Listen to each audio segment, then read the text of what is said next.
from a political perspective, what's going on? Has this panned out how the government wanted it to? Well, I mean, I think the government are always going to be very pleased to hear people talking about their announcements. It's led and dominated in front pages for what feels like an eon now, and particularly the Gary Lineker row. And obviously, some of what he says, I mean, if I look at my sort of Twitter account today and if I look at my social media account, it's very divisive. You know, you've got some people supporting Gary Lineker, saying it's a freedom of speech issue, and you've got some people who feel that what he said was horrifying and completely wrong and contrary to the kind of whole nature of the policy. But, you know, it's very red meat, this issue. It's extremely red meat. It's very divisive. Lots of people think that, you know, the small boats policy should be as draconian as it could possibly be. It is, after all, expected to be a deterrent more than anything else, to say to people, don't come here. If you come here, we'll basically send you back. But, I mean, the BBC angle of it, I mean, I was just sort of wondering whether you think the government will have wanted... Because, look, it's one thing to be a Conservative government who's being attacked by a football pundit and to be saying, well, he shouldn't have done that, the BBC should do something. The moment the BBC does something, you're a government that is basically telling a national broadcaster to silence one of its stars, and then it does so. And that gets us into... Does that not get us into difficult political territory? I think it creates more of a problem for the BBC than it does for the government, to be brutally honest. I mean, I think the fact that we are now once again talking about the Sharp issue, this is the story that the Sunday Times broke about the loan that was basically brokered by a very prominent and influential individual at the BBC, in fact, their main guy. And I think that reopens that Pandora's box for them and creates a really difficult problem, because it looks like it's one rule for one and another rule for another, depending on which side of the fence they're particularly sitting on, whether they're sort of working and facilitating the government or, on the other hand, attacking government policy. Richard Sharp is still in post and still basically occupying an incredibly senior role, and Gary Lineker has effectively been sacked for criticising government policy. So, I mean, I think this creates a really big headache for the BBC, largely because they've had a big issue around impartiality. They've brought in people to look at this issue. It's supposed to be their absolutely number one priority, and they've opened a massive can of worms over it. I mean, in terms of government sort of impact, the problem with the BBC is that it depends which way you look at it. You know, Labour will claim that they face kind of bias all the time because a lot of the kind of apparatchiks are kind of Tories, and we've seen people being very critical about that, including the likes of Emily Maitlis. And at the same time, the Tories have always been pointing to the BBC and claiming that they are a kind of arm's length organisation associated with the Labour Party, and it very much depends which prism you look through it. Dear me. Well, look, I mean, moving to the policy itself, and particularly Rishi Sunak going to France, then he's had some agreement with Emmanuel Macron about building new centres to house migrants there, and France has agreed to take £500 million, which is good of them, and to sort of deploy more policemen on the coast and so on. Was this a successful trip from Sunak's point of view, do you think?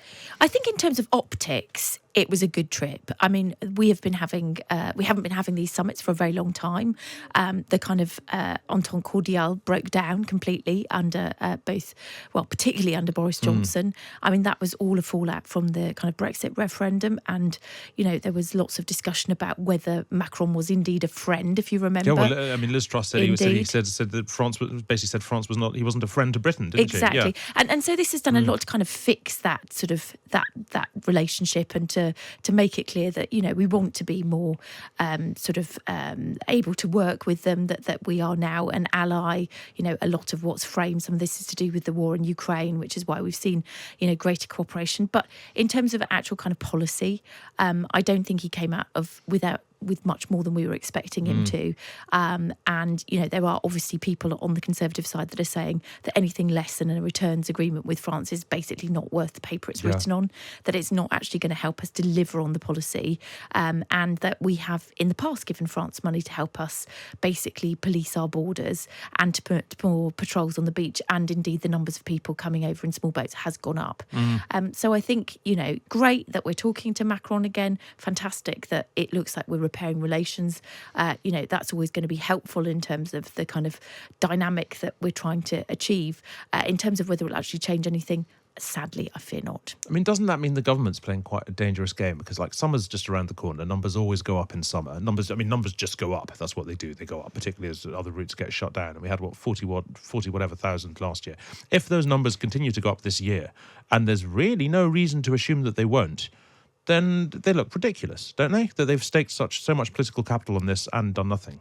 But I think the point is that they're trying to do something, and that's what they want to do. They want to show the public, they want to show their party, they want to show those, particularly on the right of the party, that have been critical of the government for failing on this agenda, that they have done absolutely everything they feel in their power to deal with this. And don't forget, there are some real critics of the bill who think that it's, well, Gary Lineker being one of them, but real critics of the bill even politically, that think that it's completely undeliverable, that it's something that which breaks international treaties, which is going to annoy both the European Union and the French again.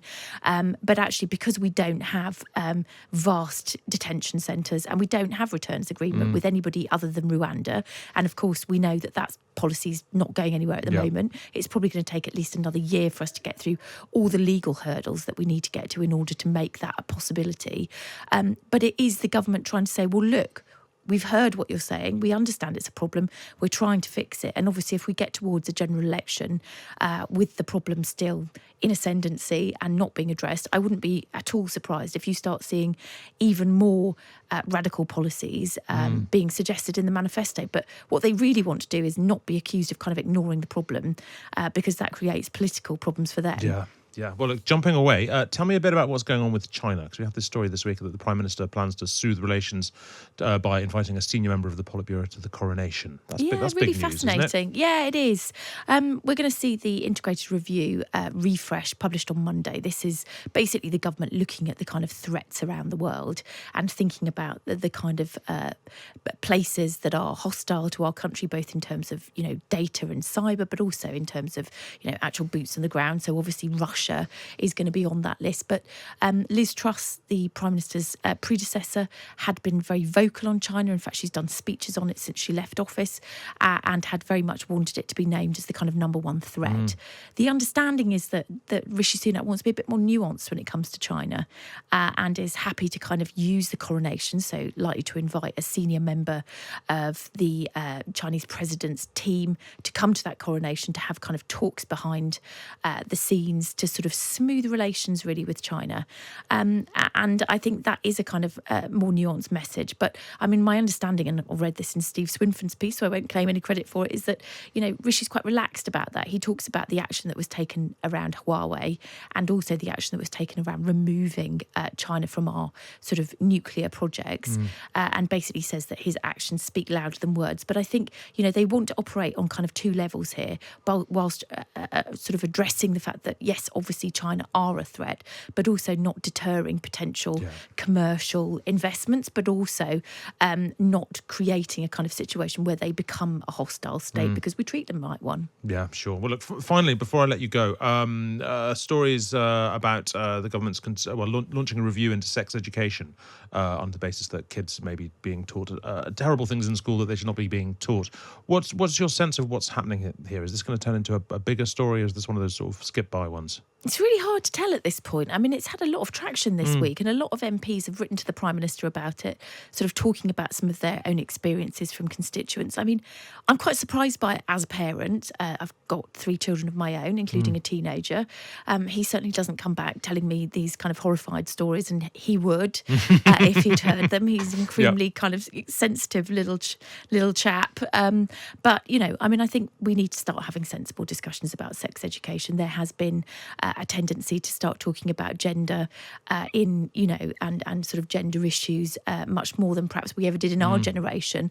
And I think it's just about the government taking stock and making sure that, some of the arguments and some of the discussions are not kind of running beyond perhaps what an impressionable young person needs to hear about. So I think it's a sensible move. I mean, I'm not sure where it will end up. I mean, it seems like we do these reviews all the time, every now and again. As a school governor, at a Catholic school, I've seen us taking steps to look at our sex and relationship education quite recently to make sure that we're teaching the right things. But I think if there are concerns, it's absolutely right that the Prime Minister should review it and make sure that they're addressed.